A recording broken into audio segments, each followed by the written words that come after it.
안녕하세요. 닥터 꼬집입니다. 오늘은 그 치근 내흡수 케이스에 대해서 한번 꼬집어 보려고 하는데요. 치근 내흡수라는 거는 한마디로 치아의 뿌리가 내부로부터 흡수가 일어나서 치질이 점점 없어지고 있다. 이거를 치근 내흡수라고 보고요. 치근 외흡수라고 있는데, 치근 외흡수는 외부에서부터 시작된 뿌리가 점점 없어지고 있는 거죠. 그래서 치근 내흡수나 치근 외흡수 때문에 치아를 뽑고 임플란트를 해야 된다고 발치 진단을 받으시는 분들이 생각보다 종종 있는 것 같아요. 그래서 오늘은 치근 내흡수 케이스에 대해서 한번 꼬집어 보도록 하겠습니다. 이런 비슷한 케이스가 있으신 분들은 유익한 동영상이 될 것 같습니다. 집중해 주세요. 치아 뿌리 내부가 흡수되어 뽑아야 한다는데 이거를 살릴 수 있는 방법이 없나요? 라고 해서 저희 병원을 찾아오신 분이신데, 치근 내흡수를 결과적으로는 뽑지 않고 MTA라는 특수한 재료로 마무리를 메꿔서 좀 치아를 살린 케이스이고요. 당연히 미세 현미경을 통해서 좀 더 완성도 높은 진료를 시행했습니다. 20대 여자 환자분이 치아 색깔이 변해서 치료를 받으러 갔는데, 지금 보면은 이제 이쪽 치아가 이쪽 앞니에 비해서 색깔이 조금 어두운 거를 볼 수가 있죠. 그리고 이제 과거에 이렇게 레진으로 치료를 해놓은 거라고 볼 수가 있는데, 이 환자분은 단순히 치아가 색깔이 이제 변색이 돼서 이거를 어떻게 하면 좀 밝게 할 수 있는 방법이 없을까라고 생각을 해서 일단은 조금 치과를 갔는데, 거기서는 엑스레이를 찍어 보더니 치아 뿌리가 너무 많이 녹아서 못 살리니까 뽑아야 된다 이렇게 진단을 받으신 것 같아요. 그래서 아프지도 않고, 그런데 갑자기 앞니를 뽑으라고 한다니까 이거를 뽑고 뭐 순순히 임플란트를 하실 분들은 많지 않은 것 같아요. 뭐 당연히 뭐 임플란트를 해야 되는 상황에서는 어쩔 수 없지만, 살릴 수 있는 케이스들은 최대한 세이브하는 게 좋은 것 같습니다. 그래서 엑스레이를 보면 글쎄요, 여기에 이렇게 이제 레진을 해놓은, 이게 이제 방사선 투과성 재료로 레진을 해서 아마 여기가 이제 충치처럼 이렇게 보이는 거고, 중요한 건 이부예요. 이부에 보면 뭔가 이 정상적인 뿌리, 이 치아와 이 치아는 뿌리도 대칭이기 때문에 이쪽이 정상적인 뿌리라 그러면 여기에는 뭔가 벌레 먹은 것처럼 까맣게, 완전히 까맣게 공간이 있죠. 그래서 이런 것들은 뭔가 문제가 있다는 걸 볼 수가 있어요. 그리고 치근의 외형이 이렇게 변하고 흡수가 된 거기 때문에 이런 경우를 갖다가 저희가 치근 내흡수로 진단을 해요. 근데 이 환자분이 과거에 엑스레이나 이런 게 있으면 조금 더 정확하게 진단을 할 텐데, 이게 과연 외부로부터 흡수가 돼서 내부로 진행이 됐나, 아니면 내부에서 진행이 돼서 외부로 진행이 됐나, 그거는 조금 판단하기가 좀 쉽지 않아요. 근데 어쨌든 내흡수, 내부에서부터 진행이 돼서 동그랗게 동심원적인 형태로 흡수가 됐다고 저는 판단을 했고요. 그래서 CT를 찍어봤어요. CT를 찍어봤더니 이쪽 뿌리에 뭔가 이렇게 뿌리가 차 있어야 되는데, 이 부분은 내흡수로 인해서 뿌리가 완전히 그냥 통째로 없어진 것처럼 생겼어요. 하지만 긍정적으로 제가 본 거는 치아에 한마디로 뼈는 그대로 있다는 거죠. 그래서 뼈가 그대로 있기 때문에 환자분이 만약에 뼈가 녹았다고 하면은 이쪽 바깥으로 여드름처럼 잇몸에 고름이 생겼을 거예요. 근데 이제 잇몸 고름도 없었고 아무 증상이 없었던 이유가 바깥에 인텍트한 뼈가 아직은 유지가 되고 있기 때문이라고 생각을 했고, 이 옆에서 본 이런 사지타일 뷰에서도 보면은 중간이 이렇게 끊겨 있는 듯한 모습으로 이렇게 치근 내 흡수가 조금 광범위하게 진행이 된 걸 볼 수가 있고요. 그러면 이 치근 내흡수가 왜 일어나는지, 그 원인에 대해서, 에티올로지에 대해서, 그리고 치료법은 어떻게 해야 되는지에 대해서 드물지만 어쨌든 이런 케이스들이 세계 곳곳에 있기 때문에 논문들로 많이 정리가 되어 있어요. 그래서 이제 원인을 보면은 대부분은 이제 트라우마예요. 외상이 있어서 그런 경우, 그리고 과도한 열이 치아에 가해졌을 때도 이런 흡수가 일어날 수가 있고, 그리고 감염이 일어났을 때도 이런 흡수가 일어날 수가 있다는 거고, 대부분은 이제 만성적인 인플라메이션, 만성적인 염증이기 때문에 환자분이 잘 몰라요. 안 아파요. 그리고 결과적으로 이런 염증성 이유 때문에 중요한 거는 치아의 오돈토플라스틱 레이어, 그러니까 치아 내부에 뭔가 이런 치아를 생성하는 세포층이 있는데, 그 세포층이 한마디로 손상이 되는 거고, 저희가 이제 프리덴틴이라 그래서 치아의 에나멜과 덴틴의 안쪽에 프리덴틴이 있는데, 그게 층이 손상이 되면 거기에 이제 흡수되는 세포에 의해서 이제 그 층 흡수가 일어난다고 보고가 되고 있고, 그래서 치료는 인플라메이션을 제거해 주는 거예요.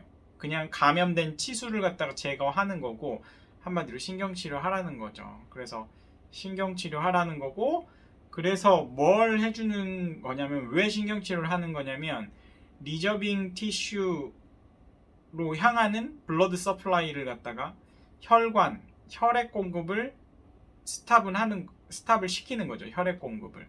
왜냐면 혈액 공급을 계속 지속적으로 가게 되면은 이런 흡수하는 세포들이 계속 살아있기 때문에 이런 리접션, 흡수는 계속해서 일어난다는 거죠.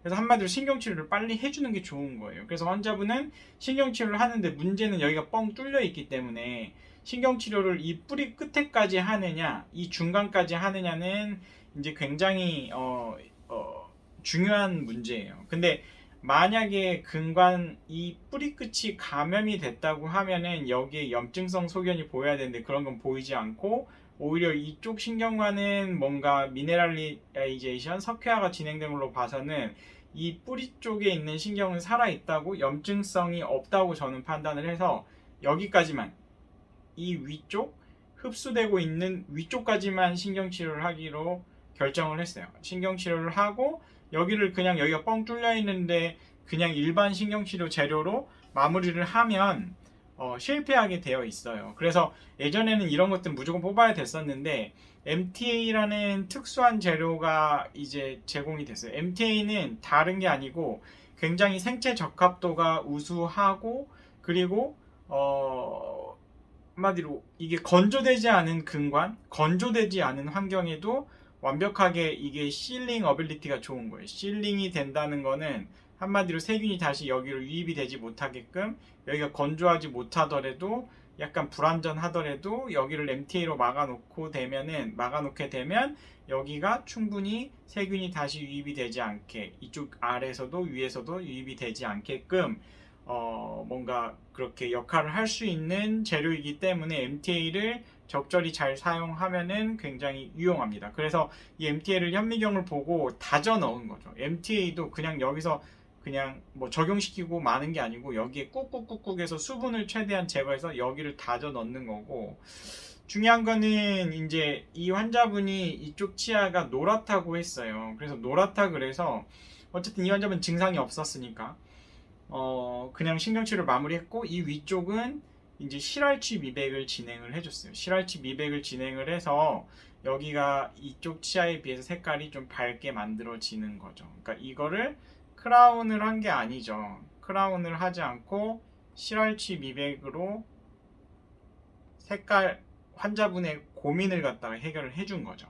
그래서 이렇게 치료를 마무리를 하고, 중요한 거는 이제 치료 전 치료 후를 비교를 하면 1년 4개월 정도, 1년 반 정도 지났는데 이쪽에 흡수된 이쪽이 뭔가 좀 작아진 듯한 모습이 보이기도 해요. 그래서 이게 조금 어쨌든 칡은 흡수가 늘어나는 게 아니고 약간 감소 소견이 있다는 건 어쨌든 스탑은 됐구나라고 저는 긍정적으로 판단을 했고요. 그래서 만약에 팔로우하는 과정에서, 지켜보는 과정에서 이게 점점 커졌다고 하면은 저는 이 치아를 뽑고 임플란트를 하는 게 아니고 치근단 절제술이라고 해서 이쪽에 들어가서 여기에 제거하고, 염증 소견 제거하고, 이쪽 뿌리 제거하고 아래에서 틀어막는 수술을 할 계획이었거든요. 근데 그걸 할 필요가 없이 그냥 6개월에 한 번씩 오셔서 그냥 계속 엑스레이만 찍으면서 경과 관찰을 하기로 한 거죠. 그래서 환자분은 어쨌든 치아를 뽑지도 않았고 크라운을 하지 않아도 여기가 치아 색깔이 이렇게 레진도 예쁘게 됐고 치아 색깔도 밝게 된 것을 볼 수가 있어요. 그래서 환자분은 매우 만족해 하셨고 아직도 정기 체크업을 다니고 계십니다. 그래서 케이스를 좀 정리해 보면 약간 구멍이 뚫린 듯한 이런 칡은 내흡수가 있을 때 우리가 해줘야 될 건 뭐냐면 이 네크로틱 펄프, 괴사된 치수를 갖다가 제거를 한 거고, 이 안쪽에 멸균시키기 위해서 칼슘 하이드록사이드라는 약재를 적용을 시킨 거고, 위에서 MTA라는 특수한 재료로 메꿔준 거예요. 그런 다음에 이제 치근 네흡스가 스탑이 되면 이제 괜찮다고 저는 판단을 한 거죠. 그리고 대신에 환자분한테 꼭 주기적으로 와서 엑스레이를 우선 찍고 추후에 문제가 생기면 그거에 대해서 대응을 합시다 라고 말씀을 드린 거죠. 그래서 환자분과의 협조가 가능하다고 하면은 웬만하면 살릴 수 있으면 웬만하면 살려요. 그러니까 이런 치과의사들이 꼭 저희 병원을 오라는 소리가 아니고 주변에 이런 살리는 마인드를 가진 치과의사, 그 테크닉을 가지신 분들이 분명히 있을 거예요. 그런 치과의사를 찾으셔서 본인의 주치의를 꼭 만드시고 그리고 주기적으로 그분한테 좀 라포가 형성이 되게끔 잘 다니면서 친분을 유지하시면 좀 환자도 좋고 치과사도 좋고 같이 좋은 그런 관계가 되지 않을까 생각이 됩니다. 이 영상이 도움이 되셨다고 하시면 치과 DM 닥터꼬집 좋아요와 구독 요청 드립니다. 앞으로도 좋은 케이스 많이 올리겠습니다. 감사합니다.